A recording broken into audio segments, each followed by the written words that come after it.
के तपाईहरुको पनि नेट स्लो चलिरहेको छ अनि भिडियो चलाउँदाखेरि बफरिङ आइरहेको छ अनि नेट पनि राम्रोसँग काम गरिरहेको छैन। आजको भिडियोमा म रहेर यसको सल्युसन तपाईलाई बताउने छु कि कसरी तपाई आफ्नो नेटको स्पिड बढाउन सक्नुहुन्छ। त भिडियोलाई अन्तसम्म हेरेर साथ दिनुहोला। त आउनुहोस् भिडियोलाई सुरु गरौँ। म तपाईलाई 5 वटा ट्रिक भन्नेछु। ट्रिक भन्नु यहाँ सेटिङ भन्नु जुन भन्दा पनि हुन्छ। त्यो युज गरेपछि तपाईको स्पिड अटोमेटिकली बढिहाल्छ। त लौ सुरु गरौँ भिडियोलाई।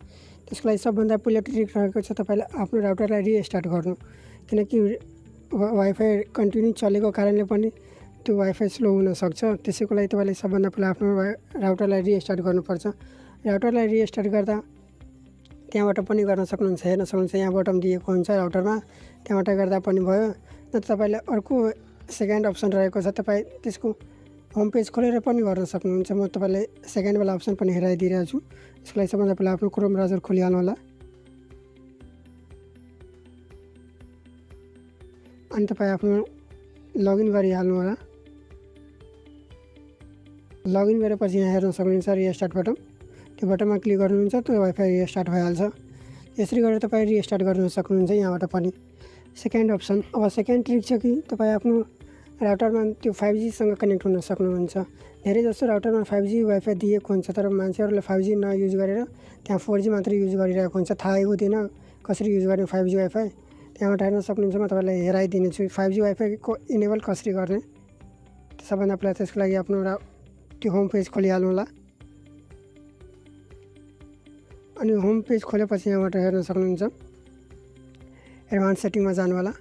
अनि वायरलाइनमा त्यहाँ दिएको छ त्यसमा क्लिक गर्नु होला। अनि हेर्न सक्नुहुन्छ यहाँबाट दिएको हुन्छ एउटा 2G अनि 5G दुईटै दिएको हुन्छ। त्यहाँ 5G मा क्लिक गर्नु होला।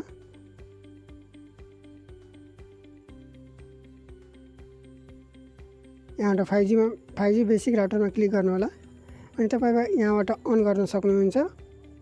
इनेबल WAN गर्नुहुन्छ, त्यहाँबाट 5G तपाईको इनेबल भइहाल्छ। अनि यहाँबाट 5G वाइफाई युज गरेर तपाई आफ्नो नेट स्पिड बढाउन सक्नुहुन्छ। थर्ड वान अप्सन रहनेछ तपाईको त्यो तपाई राउटरको यदि दूर हुनुहुन्छ भने नजिक जानुहोस्।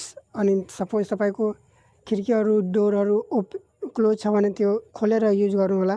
त्यसपछि तपाईको नेट पहिलाभन्दा अलि राम्रो काम गर्नेछ। अनि त्यसपछि तपाईको फोर्थ वान अप्सन रहेको छ कि तपाई आफ्नो जेन्युइनली आफ्नो राउटरको स्पिड बढाउन सक्नुहुन्छ। जहाँ रेन्ज कम हुन्छ त्यहाँ बढाउन सक्नुहुन्छ। त्यसको लागि सबभन्दा पहिला तपाई त्यो होम पेजमा लगइन गरिहाल्नु होला।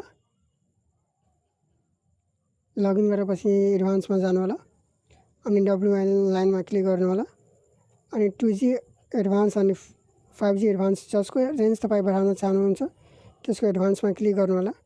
अनि TXN पावर लेखिएको छ यहाँ हेर्न सक्नुहुन्छ। यो TXN पावर, त्यसलाई 100 मा क्लिक त्यहाँ कम भएको हुन्छ, नर्मली 80 हुन्छ राउटरहरूको।